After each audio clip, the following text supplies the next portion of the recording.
It is 7:01 p.m. and I'm calling the regular meeting of the Board of Education of Greenburgh Central School District to order for the date of Tuesday, May 26th. I'd ask us all to stand for the Pledge of Allegiance. I pledge allegiance to the flag of the United States of America and to the republic for which it stands, one nation, under God, indivisible, with liberty and justice for all. Okay, we have an anticipated adjournment to executive session. Is there a motion? I move that we adjourn to executive session to discuss collective bargaining negotiations, the employment history of particular persons, personnel matters, and/or employee records, and matters deemed confidential by state or federal law, including seeking advice from counsel. Second. Okay, all those in favor? Aye.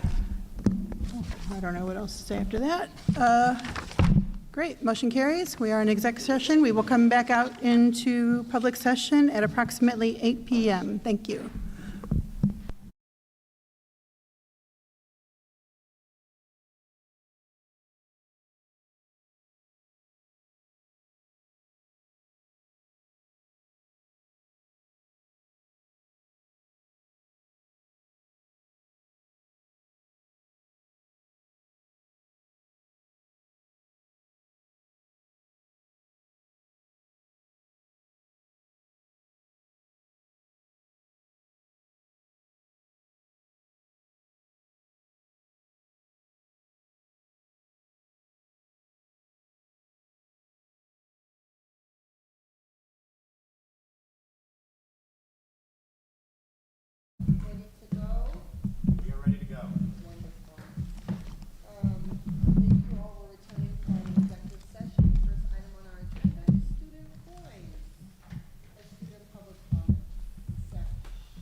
You hear me, Luke? Because my mic wasn't on.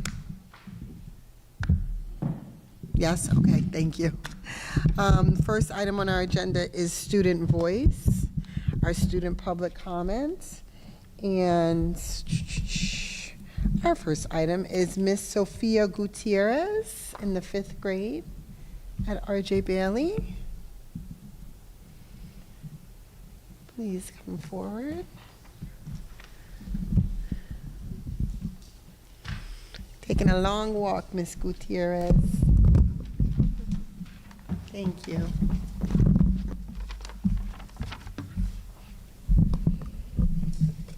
Can I start? Good evening, ladies and gentlemen. Thank you for having me. I would like to start by saying that I feel very lucky to be part of this school district. I am a second-generation American with family members who have graduated from this school district that have been great role models to me. 5th grade has been a little more challenging compared to 4th grade, but has helped me to become more independent, confident, and responsible with my work. One of my favorite subjects is science. I especially enjoy the IB project.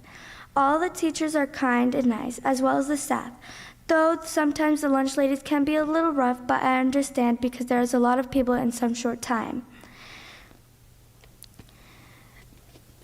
I look forward to 6th grade, and I would love to see more on-hand projects. Those motivate me and my friends more than textbook assignments only.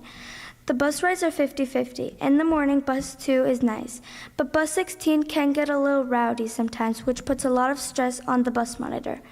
Overall, I really like Richard J. Bailey School and I look forward to continuing here. Thank you for your time. Thank you, Ms. Gutierrez. There may be some board members that have questions or comments about your voice and the things that you said. Does anyone have any feedback at all? Yes, Trustee Sampalayo. Make sure your mic is on. Thank you for that. If you had your choice of project, what would it be? Maybe to make our from our countries, for the IB project, maybe if we took our countries and put it in one room or in a box with all our cultures, and yeah. Anyone else? No, I did have a question. When you said that your bus can sometimes get rowdy, What do you think would be helpful for that? Maybe if we had a meeting with all the kids on that bus and told them to be respectful a little more. Wow, okay. And is this the bus ride home? Yes. Yeah, the end of the day. Okay, very helpful. Thank you so much. And I see Dr. Chisholm typing away, so that might get back to maybe some action for some of the idea that you had. Any questions at all for us? No. No? Okay, well, thank you so much. Thank you.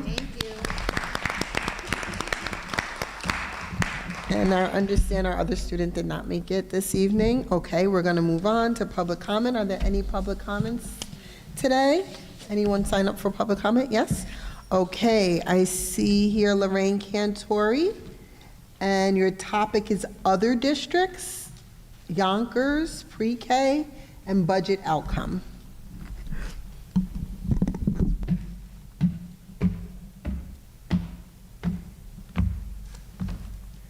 Good evening to the board Good evening, Ms. Cantori. and superintendent. I harbor no animosity. There's a benefit to the budget passing, as you all know, but I want to express something that I think people have misconstrued. The town of Greenburgh and the school district have issues. They are totally oblivious to what's going on. Now, you're probably saying, well, you're always picking on us. I was sitting at the diner for 2.5 hours with Paul Feiner on Friday, letting him have it. I've had enough. I've had enough of budget lines that don't make sense and expenses that are really not necessary. So I just want to go through a few things.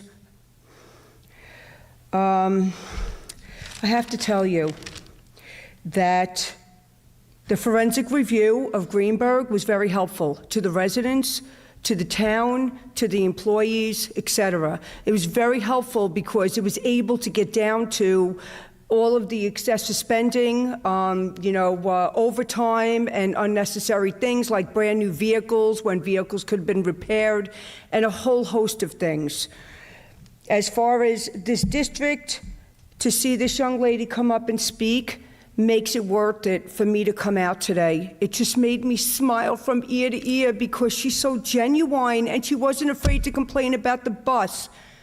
Bless you. I appreciate you. Now, as far as action creates motivation, not the other way around.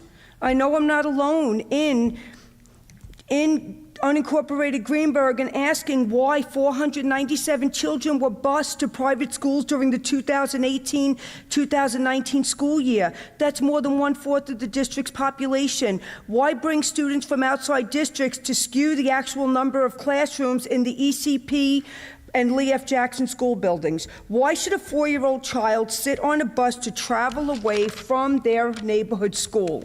I understand the state mandate. That makes a lot of sense, but they don't have to be here. Skewing. It's 8 to 1 to 1. Lee F. Jackson, when my son attended Lee F. Jackson, it was all kindergarten and it was all first, and it was a phenomenal school. It is pretty phenomenal now from what I saw, but I feel it should be only kindergarten and first. That's my thing. And they should have the Reading Dragon, because that was phenomenal back then. The Reading Dragon was phenomenal. To see a kid come home with books in a Ziploc baggie and get excited about writing the pages that they read and the story and wanting to read it again. I love the Reading Dragon. I knew you guys were talking about it, a couple of, sessions ago. Whether it's 10, pre-K, or 30, this school board should focus on bringing the children of unincorporated Greenburgh back to their schools. All children of unincorporated Greenburgh deserve an outstanding education. You can change the trajectory, the lives of many of your critics and struggling taxpayers. Notice I didn't say all critics because, it's just the nature of the beast. There'll always be someone complaining. I see a lot of great stuff going on here. I was a little disappointed with the Olympic sport that took place, ripping down signs of the opponents, but that's okay. I think they were really worried parents. I think that this the school board and the superintendent did get a message that people are paying attention. And I'm going to try to get to more meetings. There's a technology meeting, I can't promise. I'm going to try to get to more meetings. And there's a community member, Lloyd, Walter. He was out at during Election Day, and I said to him, what would be great is if in September you had community engagement. Serve a cup of coffee, a cup of tea, and a couple of Italian cookies. You'll get people to show up. I would love to show up. There's a lot of great stuff in this district, but there's still a distance to go, and I think community involvement is essential. It really is. That's basically all I want to say, and thank you again. Thank you, Ms. Cantori. I just want to clarify for everyone, the forensic exam on the budget was on the town budget. Yes, that you're yes, referring thank to. you. I Okay. did say that. I just There was, wanna- right. So that no one thinks that our district had to do that. Okay, any other public comments? No? Oh, Okay, wait, we're- do you have an audit, that you spend money on an audit? Is it possible that early, like maybe in November, that it could be something that's brought to the public's attention? Because an audit reveals a lot. I mean, transparency is what I'm hoping for. The audit, if we're spending all this money, it's good to see the results of it. And it's not that it's, it goes unseen in May when you're presenting to the public, but, the results of an audit are very important for a lot of struggling taxpayers, okay? Okay, go ahead. Do you want to reply? Absolutely. Hi, Ms. Cantori. I'm Chris Vallon. I currently serve as the chair of the audit committee. Yes. And I'll just state that in October, November of every single year, we do have our independent auditors come and present to the public at a board meeting that is recorded and available for viewing on YouTube and the district television channel. Also, I believe we have 5 years, Ms. Merrill, 5 years of audit reports fully available on our website.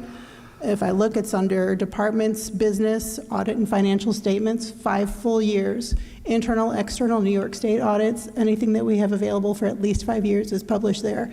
If it's not there, it's an oversight, and we'll happily find it and publish it and share it with you. And that would be really great, just to have it maybe on the homepage. Have you ever viewed our audit? Like something with bold colors? I mean, believe me, when you guys want the information out there, you know how to get it out there. I think it's very important. And, there was one parent who said, I watch the meetings from home. When I look at views, there's less than 10, and it breaks my heart, because this is some serious stuff. This is big money. I'll also state that as far as the budget season was concerned, we do have a page on the home section of the website dedicated to the budget. Full financial documents are also available there, including projected appropriations compared to last year. We also have printed versions of the book, I think, available at all schools. It's a very thick document of all financials, so if no one had access to the internet, they could go to any of the school buildings and view that document. And in the building, they can't take it with them, but they can view it. Now, the one thing, and this is the last thing I'm going to ask, what can this board and superintendent do to get more people involved? That is all. More people involved. So, Ms. Cantori, the video that has the most recent audit was October 7th, 2025. That's on YouTube. It has 139 views. So people have watched this meeting, and we have our auditor here. She answers questions. She explains the audit in full. And we've had clean audits for years now. And when it comes to committee engagement, we have several committees, way too many for our schedule. But more importantly is the Community Engagement Committee. I mean, we just had one this past, what day was that? Last week. Wednesday, I believe. Yeah. Thursday of last week, where we came together and we spoke pretty honestly about the budget, what worked well, what did not work well, what were some misconceptions. Everyone that attended spoke pretty freely. I think Trustee Warner wants to speak. Yeah, I think that one thing that we kind of came to the conclusion of was that we don't want to pat ourselves on the back because we won the budget. We want to figure out how to do a better job of communicating. with Excellent. a larger number of people. So I'm listening, and we have a whole bunch of suggestions, and by the time we get to the next meeting, we'll have committee reports, and then I'll list out all the stuff we've come up with so far. Absolutely. But, yes. Thank you. Thank you. I appreciate that. Thank you.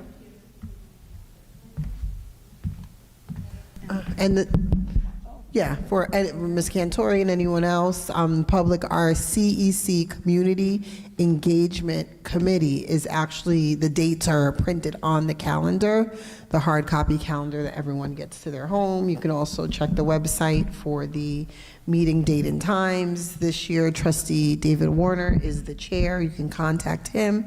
He has a huge distribution list. He will send you an email with updated information to attend the committee as well.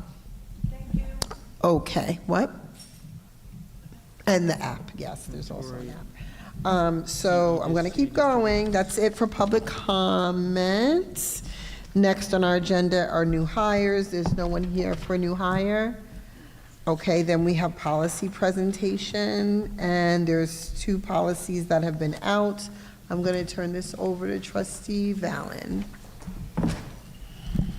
I don't have much to say. We're presenting 2 policies to the public this evening. Policy 7222, diploma and/or credential options for students with disabilities, and Policy 7521, students with life-threatening health conditions and/or anaphylaxis.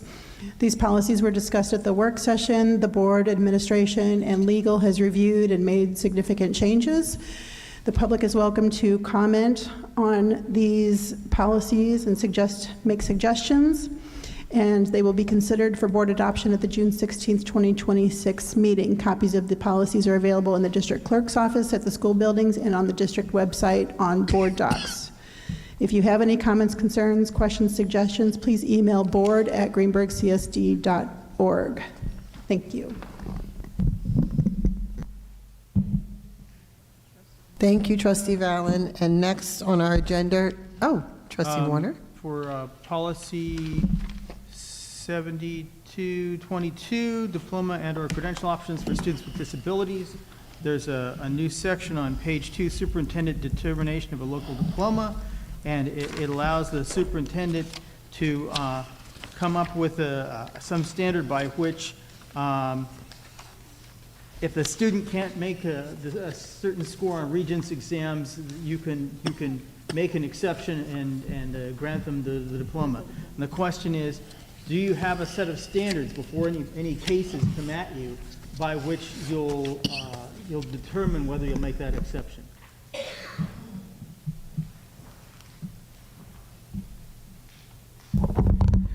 So the building leadership, the school counselors, the student, the parents have to have a conversation prior to the determination or even the document that comes to me. We did revise what that document looks like. It wasn't robust enough.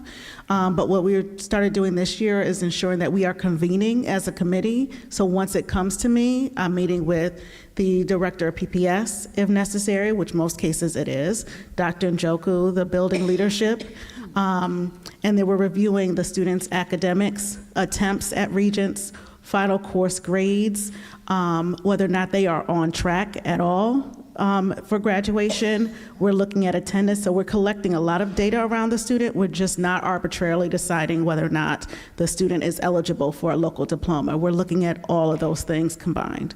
Okay, so there's a process in place. Yes, there is a process in place, absolutely. As long as it's a standardized process.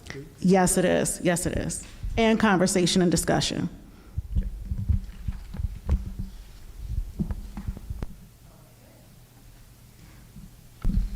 Okay. I'm going to move forward now. The next item on our agenda is our reports. What? You okay? Okay. I'm sorry. Our reports, huh? Okay, next we have the ex officio student report. Both of our ex officio students are seniors, and tonight is the prom. So they are not here.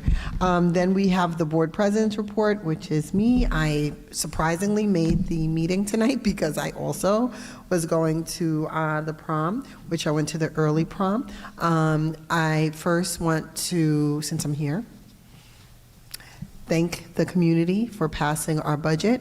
I truly appreciate the commitment to public education that this community, Fairview and Hartsdale, have committed to. Appreciate the trust, appreciate the judgment of everyone to take the time to look at what the school district is offering the children. And I also do appreciate the folks in the community who really challenged the budget and wanted to ask more questions about it. I think that is helpful. It was a little disconcerting, some of the incorrect information that was out there. I think I heard from several students, parents, they were pretty hurt by some of the things that were being said about the students online and their performance. Many families were insulted by that, and it saddens me because I do want our community, I grew up here, and I do want our community to be as united as possible. There's always going to be differences. There's differences in all 7 of us on the board. Sometimes we differ with the superintendent.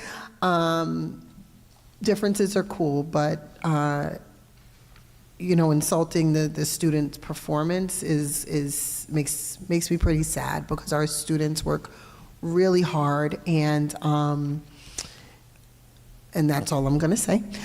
So I thank you to everyone who did come out to support our civic duty of voting and the democratic process of coming out and voting. The board is definitely aware that there are some financial concerns. We are residents here too. Some of us own homes and struggle as well to pay our taxes. And so I think, we are, and Dr. Chisholm knows, we are very tight with looking at paying for things. So that is of utmost importance. And last thing I'm going to say is we're moving into the end of the school year. So it's almost June and the kids are itching for summer. The staff is itching for summer, and we are winding down with things. We are building up for graduations and moving up ceremonies. I think there's going to be a spring concert coming up as well at the middle high school. There's just so many things happening. A lot of the field trips that were delayed are kind of starting to happen in some of the elementary schools because it's the end of the year. I know there's assessments that are going on all at the end of the year, so we can tell you how wonderful, or the superintendent can tell us, and then we can all tell you how wonderful the students did this year and what they learned, etc. Summer school is building up, but it's called the Summer Bridge program this year, but it's essentially what we grew up as summer school for students that just need a little additional support through the summer. So we're winding down and gearing up for the events, winding down the year. There'll be retirement celebrations at our next board meetings and tenures, all the end of the year stuff that we normally do. So I'm looking forward to that, and I'm going to pass the torch on to the superintendent, Dr. Chisholm. Thank you, President Mayers. Good evening, everyone. Just a few things. I do also want to say thank you to our school community for passing our 2026-2027 school budget.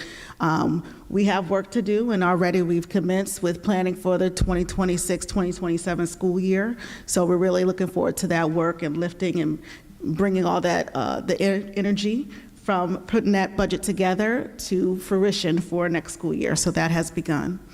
I also, with that, want to say congratulations to President Mayers and Trustee Jacobson on their 3-year re-election to the Board of Education.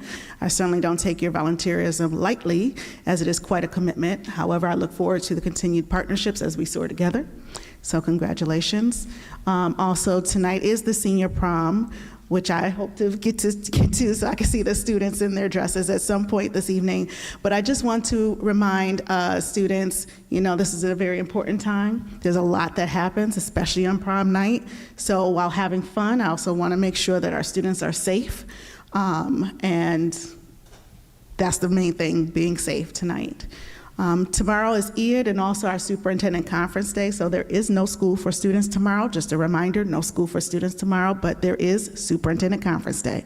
So I'll look forward to seeing all of our staff tomorrow morning. That concludes my report. Thank you, Dr. Chisholm. Next, we have our Assistant Superintendent for Business and Treasury reports, Ms. Shonda Merrill. Thank you. So before I introduce and bring up the district treasurer, I also want to say thank you to the community and the Board of Ed for supporting the 26-27 budget. I am going to introduce Ms. Amy Ashley Moore, who's going to come up and give the March 2026 treasurer's report. Thank you. Good evening, Dr. Chisholm, board trustees, and the community. The general fund beginning balance for March 2026 was $51,635,854.32. The district received a total of $2,705,309.53. The district issued $3,460,586.17 in payroll checks, $3,190,344.23 in accounts payable disbursements, and $420,677.15 in due to, due from other funds. The ending balance for the general fund was $47,269,556.30. For the month of March, the district issued 932 payroll checks and 203 accounts payable disbursements. All of these disbursements were audited by our claims auditor. That ends my report. Thank you, Ms. Amy Ashley Moore. Is there any questions? Are there any questions, comments? Nope. Well, then, thank you. We're going to move on to our Assistant Superintendent of Curriculum and Instruction, Dr. Njoko. Good evening. I wanted to just share, first of all, the investments we've been speaking about throughout the whole entire budget process and just some of the programmatic work that's underway. So just a couple of things to update the board and the public. The district has continued significant planning work around New York State's personal finance instructional requirements. And also, we were basically looking at the mandated requirements as the floor, and then the potential for the seal of financial literacy as the ceiling. So going beyond compliance. To do that, within the past 2 weeks, time is flying. Okay, within the past 2 weeks, we facilitated both teacher and student focus groups for this very purpose. So including we had about 45 students who volunteered their time to gather together and provide feedback about what they would like to understand, their thoughts on the best method for learning around personal finance. So we gathered that information. I just wanted to thank, Ms. Johnson, Mr. Greaves, and Principal Smith for being there to support that process. Also, for tomorrow's Superintendent's Conference Day, just in terms of the theme of it, the purpose behind it, it's about finishing strong. So the title is Finishing Strong, Closing the Loop to Soar in 2026-2027. So there's going to be a lot of grade level and department staff around standards-based curriculum, evidence-based learning, the standards-based report card, just completing the things and getting things ready, that readiness, so that we can move into 26-27 with some structures and processes in place. Also, we wanted to highlight that our young people represented us. They represented us well at the state level at the 2026 New York State My Brother's Keeper Symposium in Albany last week. So our current MBK fellows, Amir Jackson and Jaden Samuel, along with rising fellows Arnold Treco and Christopher Hernandez, they also participated. And so we want to, again, thank the Principal Smith, Mr. Greaves, and the mentorship of Dr. Foy and Ms. Cornell. Finally, hot off the press. The Woodlands Athletic Night will be on Wednesday, June 10th at 6:30 p.m. in the Woodlands Auditorium. There will be a publication coming out soon. Okay, thank you. Next item on our agenda is board discussion. Is there any discussion items that anyone has? Go ahead. Trustee Valen. So there, we're a little, how do I want to start this? So there is an Erie 1 BOCES policy update to reflect the New York State law that was put in place last year regarding ex officio student members of the board. We had already, by proposition, as a community, voted to have ex officio student members as of 2022, I believe. So we already had a policy and procedures in place. It is also, we're entering June, so we're a little late in getting our election process underway for choosing our ex officio student members to serve for the 26-27 school year. And thank you, President Mayers, for doing what I probably should have been helping you do for the last couple of weeks and kickstarting that process. But because both of these things are kind of happening at the same time, we have a process and procedure in place as per our policy, and then you've proposed some alternates. So I took the liberty of editing our policy to reflect what Erie 1 had changed and what the current law says, but I thought we should discuss as a board, kind of outside our policy process, but inside our policy process, your suggestions, and then maybe we can either come to a consensus on how to move forward with the ex officio student member selection election process before we, as a board, actually approve the policy change. So I wanted to show the board, I know this all came late this afternoon. There's a Christmas tree colored document in front of you, as Dr. Chisholm said. The red indicates changes as from our current policy versus the Erie 1 version. The green is stuff that we had in our policy that I'm suggesting we retain, and then the black is stuff that it was in the original policy, could stay, could change, could go. I know we're not going to go through this line by line tonight, so President Mayers, I don't know if you wanted to throw out there your suggestion for a different selection process, but before you do that, I'll just say currently the policy says in essence that at the time the board did this in 21-22, it was approved in 2022, we wanted the process to mirror student voice as closely as possible, so at the time we chose to have the ex officio student members elected by the student body at large after they met certain qualifications. Per the current law, there are 5 methods, I believe, that are available. Those are, unfortunately, there's no page numbers. Second to last page, the red section that says ex officio student members of the board may be any of the following: a student that has been duly elected as student president of the high school, a student duly elected by the student body, a student selected by the high school student government, a student selected by the high school principal, a student selected by the superintendent, or a student selected by a majority vote of the board. So I'll turn that over to you for you to propose what you were suggesting. So yes, initially we had, you know, our district's always ahead of the curve, which I love. We are. I actually was the lone voter against a student ex officio member. This came up at a NYSBA training many, many moons ago, I don't know, 2022 or something. And a board member came back and reported it to us. And I was like, no, what do we need a student up here for?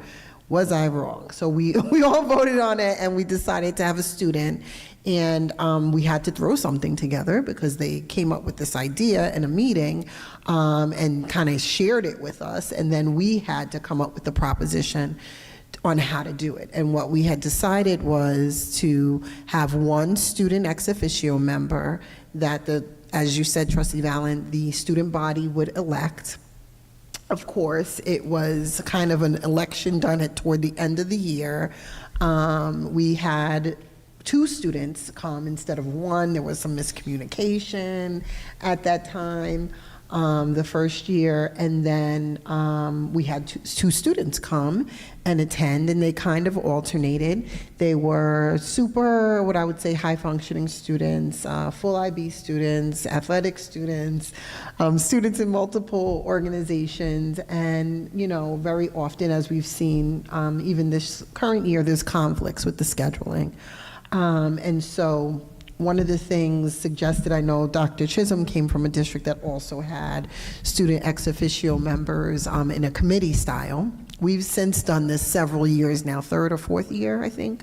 Now we have student ex officio members, and we kind of run into the same issue with conflict of time and commitment to the position, just out of being stretched super thin at this time in their high school career. And Dr. Chisholm also talked about the possibility of having a junior student, not just a senior, but maybe also junior. We talked about committee process of having like a committee of student ex officio members. And so I've been thinking about it. I shared my idea with Dr. Chisholm and Vice President Vallon of possibly having a small committee of, even though our policy says one, we've been operating with two, possibly having as many as three with the two seniors that we usually have and maybe a junior person. But all of this would require, you know, policy change, which we can work on, but we're running out of time. As we said, we're at the last month of school pretty much, and so maybe we need to move forward with our usual process while we work to change the policy. And one of the things, though, that I do think we should talk about and decide is if we're going to have the students vote on the member again. And my concern with this is a lot of times the student votes turn into more of a popularity contest. And I think that is how we end up with really high-flying students who are doing 5 different things on Tuesday nights, as opposed to students that may truly be interested in governance and maybe their own, whether it's policies or political stuff, that may want to submit an application to the board. Following the students signing, when they were signing themselves up for college, I was approached with Trustee Jacobson by 3 young ladies who were interested, who expressed their own interest.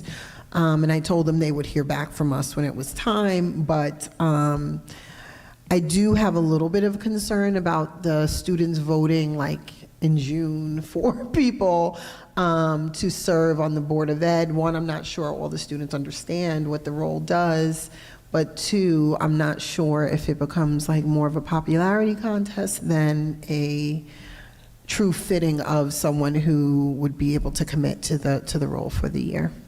So, sorry, I talked a lot, Trustee Vallon. I just want to clarify for the board and for us, just so our policy currently calls for an election by the student body, and then there's an alternative method in our current policy, which is if someone were to demit, or if they were not able to get the vote together, which has happened in some years, that the alternative method currently outlined in our policy says, and the alternative, the board may, by consensus, choose to have the current Woodlands Middle High School Student Council government select a student who meets all the criteria as verified building leadership by a vote within student council. So I think there's been a couple of years where it's been chosen by the middle high school student government, as opposed to an election by the full student body, just because of timing in some years. Just FYI.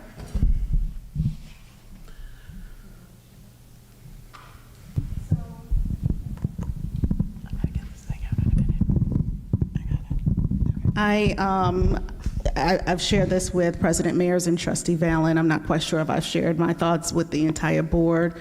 I think there's something to be said about continuity of leadership, which is why I'd made the suggestion that one of the ex officio members be a junior, and that way they have the 2 years. They can kind of learn what the role is about, as opposed to having it be a senior and then they're missing these moments, right, to demonstrate additional leadership in their careers.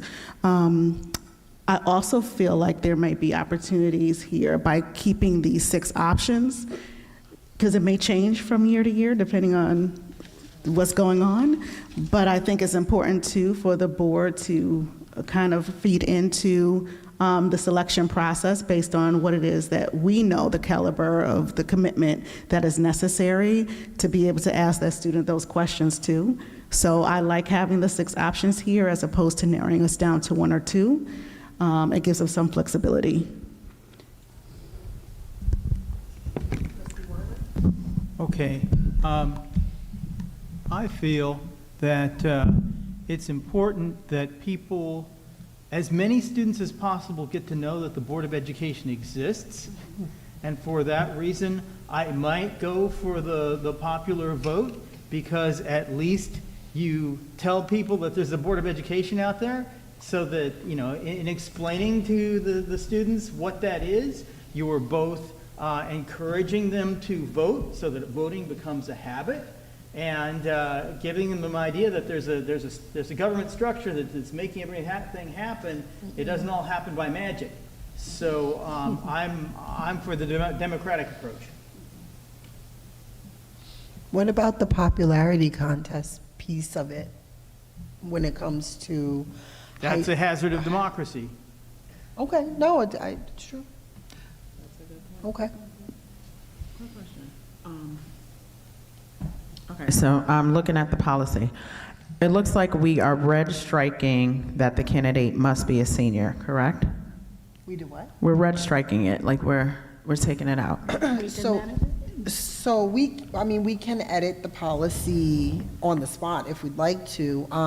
I was suggesting, because there was so much concern about the fact that adding again, we're supposed to have 1 ex officio member. We've been operating with 2. Again, the very first year, there was miscommunication. Someone made a mistake and ended up telling 2 kids that they had the role. Year 2. So, That was year 2. That was year 2, okay. So because of that, we ended up with 2 kids because we didn't want to disappoint the second. And so then we've kind of been operating with 2 since. It's kind of worked when they had swapped out, like if one can't make it, the other would come. But the fact that they're a senior, that is a recommendation of NYSBA that they're a senior, by the way. But I did, in talking, as I said, with the superintendent and hearing about the idea of training someone, you know, in year 1 and year 2, something like this where the prom and the Board of Ed meeting is on the same night, which should never happen. But if it happens, a junior could have been here, right? Even though the seniors could not be here. So that is another option. Really, there's a lot that you can do with a student ex officio. You know, they can get feedback from kids as young as Jackson or ECP on certain things and certain topics. And to do all of that kind of work on 1 person would be a lot. So I was open to opening it up to more than just the seniors. But it's up to the board what everyone would like to do. Yeah, no, I think it should be open up to more than just 2. They do have a formal training also, so they know, like prior to saying, yes, I'll join. Yeah. The option to attend training, yes. Oh, an option. Well, shouldn't it be mandatory? It is No. not mandatory, but we strongly encourage it. Sorry to answer on your behalf. It's okay. They're given 2 or 3, minimum 2 or 3, if not 5, during the year. Trustee Jacobson? Sorry.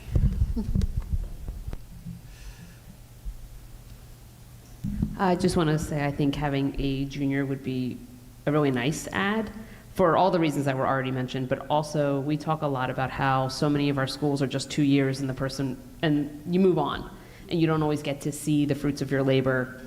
And I think if we had a junior, that I think the implication would be that the assumption would be they would become the senior, that they would get to see some of the fruits of their labor. And I think anytime you can feel and see the impact that you have, the more that will encourage participation. And like Trustee Warner said, the acknowledgement of like what happens to run the school district. I think that would all be really good practice and just ways to keep more kids involved. Okay.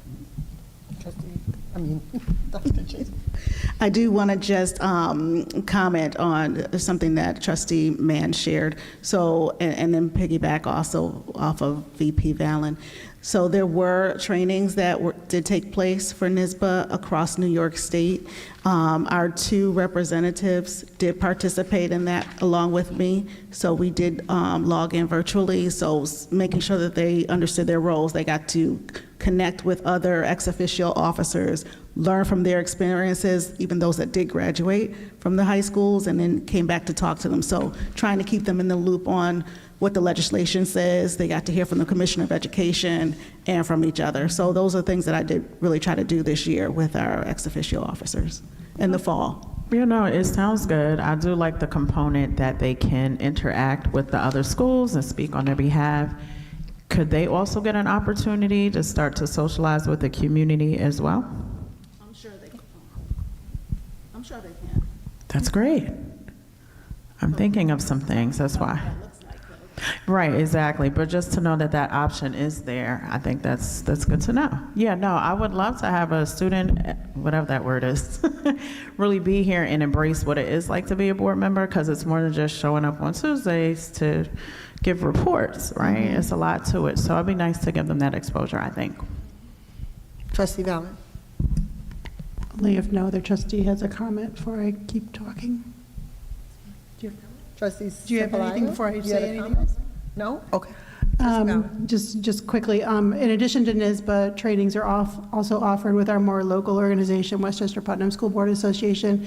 They had at least 2 occasions where the kids physically got together. I know at the beginning of the year there was a dinner where trustees and ex officio members gathered. So there's, like I said, at least 4 to 5 between NYSBA and WSBA training opportunities during the year. I think the key thing before us now, because we're going to probably go over this policy again next week, is deciding on, if not a vote, President Mayers, I don't know what format you want to do this, but at least a consensus on how to move forward, because soon the kids will be immersed in exams and not in school on a regular basis. So we need to move forward with getting these students chosen. Right. So I don't know, I'm going to piggyback off of what Trustee Warner says. While I appreciate the flexibility here, I do think in the policy the board should identify preferences for how we think the students should be chosen, because if we just leave them all there, then there's no guidance, there's no real guidance for how to move forward each year. I do believe that, like Trustee Warner, I like the idea of creating voting habits. I thank you for the wording on that, and I do think overall we haven't really had it be the popular person. I think we've had an unwritten rule where the student government president of each class is usually someone different. So it's not one person serving various student government roles.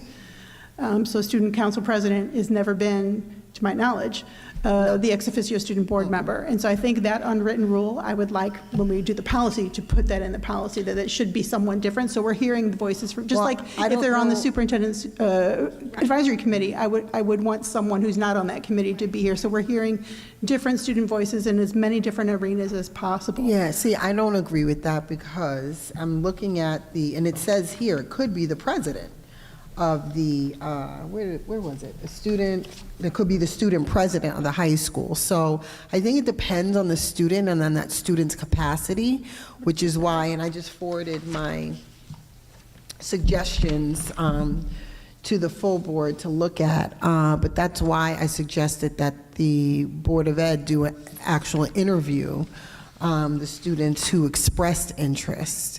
And I understand what you're saying about the popular vote.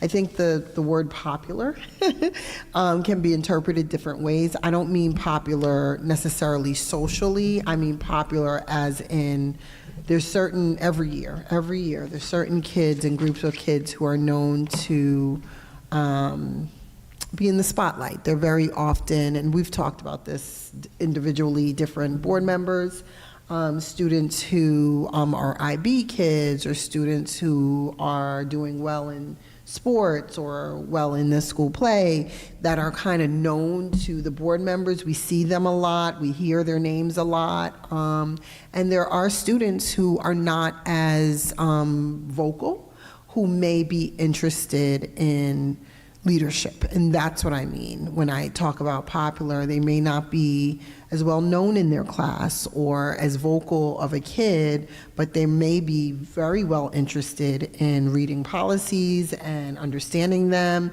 and may have a desire to go out and meet other kids and find out how these policies affect the student. So that's, I don't want to miss those kids, and I feel like we do miss those kids, just by nature of how things are done. Can we boil this So- down into a choice between an election versus a selection to get the pulse of the board? Sure. I also want to bring up to the board something that's been on my mind when it comes to these sort of things, selecting students and or having students elected. I think of the student council is one group. I think of the superintendent's advisory group, which is another group. I think of, and we talk about this as a board when we look at the clubs and how some of them overlap with the role that they're supposed to be doing, right? We're supposed to be reviewing and auditing the clubs and, you know, checking to see if the clubs are running, you know, what are the different things that the clubs are doing with the similar names, just, you know, to do our due diligence. This is going to be a third grouping of student leaders, which is great. We should have lots of student leaders, but I just want to make sure that everyone has that roles are very clear, so there's no usurping another group's leadership. I just want to make it very clear what each group does. Whether or not we write that up or we are clear about that to the students, I just think it needs to be really clear so that it doesn't have the perception of different groups taking over each other's role. Okay, does anyone else want to share? Trustee Long, you've been quiet. Trustee Sampalayo? Yes. My sharing is going to be first on the policy. I'm not comfortable discussing changes. We can discuss changes to the policy next week, but it just came out today, so I would like time to review all the notes and consider them. My opinion is that I think it makes sense to have a couple of options of how this person is selected, not just one directional highway. The other thing about this position is, speaking as a trustee, there is a commitment required for this position, and one in which there's little benefit that comes to us. It's just about because we want to do it, we want to be here, and we want to be involved with it. But there's commitment, and I think it is important that whatever student accepts a position as an ex officio, that they understand that commitment, and they need to adhere to a minimum participation. And for that to happen, sometimes that says the students that are in 6 different clubs and can't participate in it and commit. So there needs to be a certain level of commitment to it, in my mind. But beyond that, I think we need to review the policy before we change it. Take some time. Trustee Jacobson, Sampalayo, I don't know if you got, I don't want to go on unless you want to say something. If you don't, okay. Wonderful, okay. Anyone else? Okay, so hearing that, I did hear some concern about making any changes tonight. So with that said, does anyone really insist we make changes tonight? No? No, but Okay, so then we'll move forward how with. we move forward with We're going to getting. move forward with our usual process, which is to contact the student council staff person and let them know it's time for us to have our student ex officio member, we're going to say member and alternate as a backup, but that we're going to stress the importance of the commitment level. I will definitely have no problem with doing that. And ask them to go through their usual process, because Do you know what their usual process is? I can't hear you. Do you know what the usual process is? So it was my understanding that they put it out to the current juniors, rising seniors, current juniors, and say the Board of Education's looking for ex officio member if you'd like to run for that member. And then they get people back, and then they send out a survey to the class to vote on. Yes, Trustee Valen? I can add that they've also been encouraged as part of that process to encourage the kids to make videos, to put the TVs in the commons, running those videos to help advertise the election and the kids' stances. They've been given a couple of different suggestions like that to help drive information sharing and interest, and therefore voter turnout. As to whether things have been implemented, I can't speak exactly to that, because I'm not here every day. Okay, so we'll continue with our process, but please, I forwarded, the email that I sent with ideas. We've had a lot of discussion here tonight. Please think on your own about those things, and when this comes up, yes, you'll put it. Yes, we'll put it in the queue to discuss next week. Any other topics people want to discuss, folks want to talk about? No? Okay. No? All right, we're going to keep going. Next item on our agenda is work session approvals. First on our agenda, it's personnel instructional items. Can I get a motion, please? I move that we approve the instructional personnel items presented to the board for approval this evening. Second. It's been properly moved in second. Any discussion? Trustee Valen? President Maris, I thought there were a few items that needed to be verbally edited and that's amended during this session. If you don't have it ready, let me see if I can find it quickly.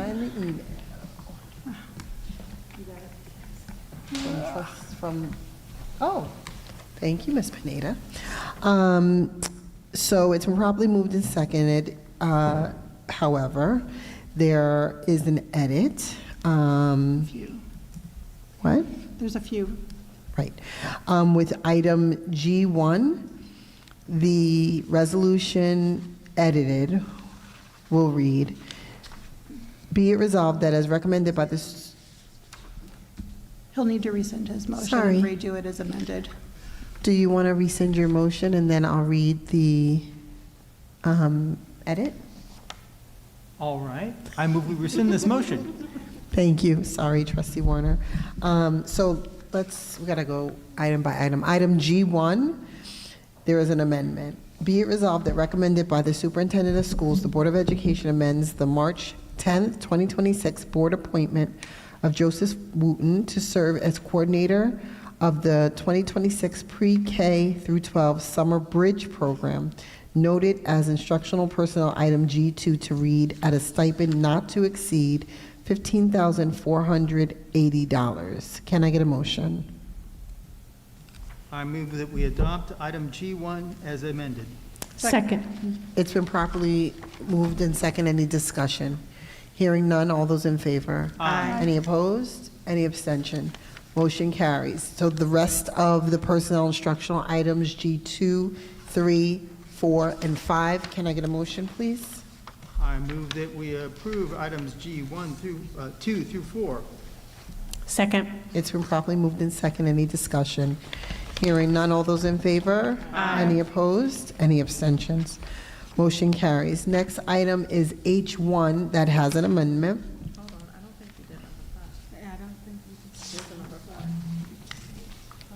Okay, is there a motion for I move that we G5? approve item G5. Second. It's been properly moved in second. Any discussion? Hearing none, all those in favor? Aye. Any Aye. opposed? Any abstentions? Motion carried.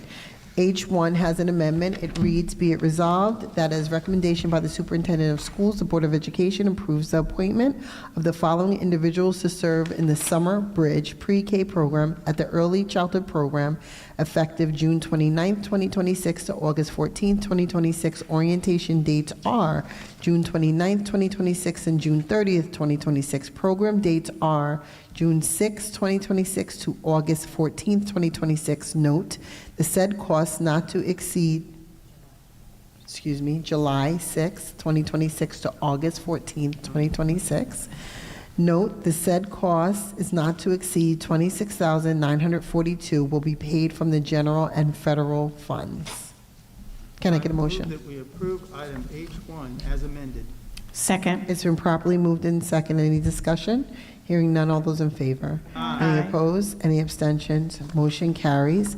Item H2 is amended, and it reads, be it resolved that as recommendation by the Superintendent of Schools, the Board of Education approves the appointment of the following individuals to serve in the Summer Bridge Program at Richard J. Bailey School effective June 29th, 2026 to August 14th, 2026. Orientation dates are June 29th, 2026 and June 30th, 2026. Program dates are July 6th, 2026 to August 14th, 2026.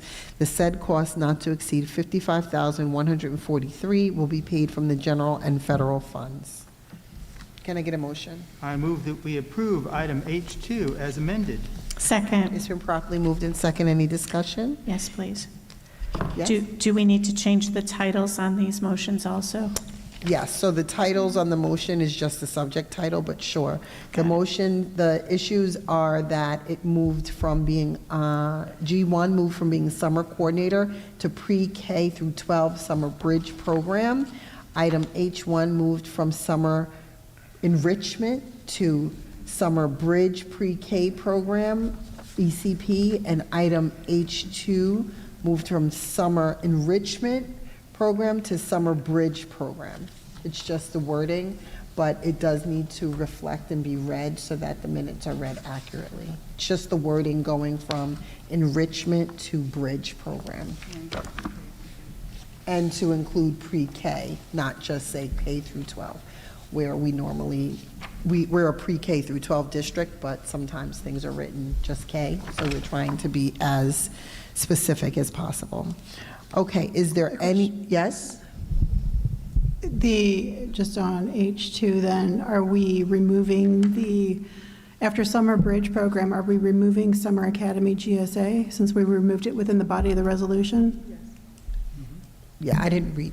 It wasn't typed that way in what you have, so that's why I'm asking. I didn't read that. Okay, sorry. All right, any other updates? No? Moving on. Next, we have H. Well, we did to vote on H2? Yeah. H1 and H. We did vote on Sorry, H1. Yes. And H2, did we vote on as well? Yes. Yes. Trustee Along just asked about the title of. That was discussion. Yep. Oh, discussion for That was H2. discussion Yeah. for H2. Okay, We did so, not vote. No yes thank or no you. vote. All those in favor? Aye. Any opposed? Any abstentions? Motion carries. But we did vote on H1 already. Yes. So we voted on H1, H2. Now we're going to go to H3, 4, and 5. Can I get a motion? I move that we approve items H2, H4, Three. H3, H4, and H5. Second. It's been properly moved in second. Any discussion? Hearing none. All those in favor? Aye. Any opposed? Any abstentions? Motion carries. Board action items. Can I get a motion? I move that we approve the board action items presented to the board for approval this evening. Second. It's been properly moved in second. Is there any discussion? Hearing none. All those in favor? Aye. Any opposed? Any abstentions? Motion carries. Finance items. Can I get a motion, please? I move that we approve the finance items presented to the board for approval this evening. Second. It's been properly moved in second. Any discussion? Thank you. That's all. Okay, great. Any other discussion? Hearing none, all those in favor? Aye. Any opposed? Any abstentions? Motion carries. Now we're going to move to the business items. Is there a motion? I move that we approve the business items presented to the board for approval this evening. Second. It's been properly moved in second. Any discussion? Hearing none, all those in favor? Aye. Any opposed? Any abstentions? Motion carries. Next we have, sorry, I'm trying to make sure everything is here. Next we have Business. Pupil personnel services items. Can I get a motion, please? I move that we approve the pupil personnel services items presented to the board for approval this evening. Second. It's been properly moved and second. Any discussion? Hearing none. All those in favor? Aye. Any opposed? Any abstentions? Motion carries. Lastly, we have new business. I do understand that the board wants to return to the executive session. Is there a motion? I move that we adjourn to executive session to discuss the employment history of particular persons, personnel matters, and/or employee records. Second. It's been properly moved and second. Any discussion? Discussion. Do we want to release the superintendent? Yes? Okay. Thank you. Go. Make it to the problem. Okay. Any other discussion? Hearing none. All those in favor? Aye. Any opposed? Any abstention? Motion carries. It's 9:09. We're now going back into executive session. Thank you.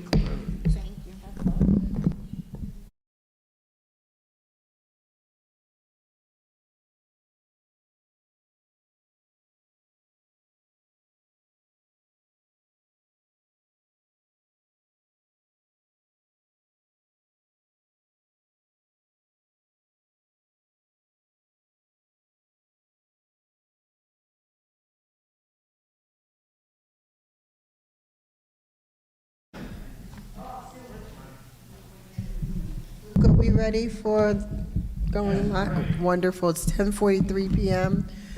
We are returning now into public session.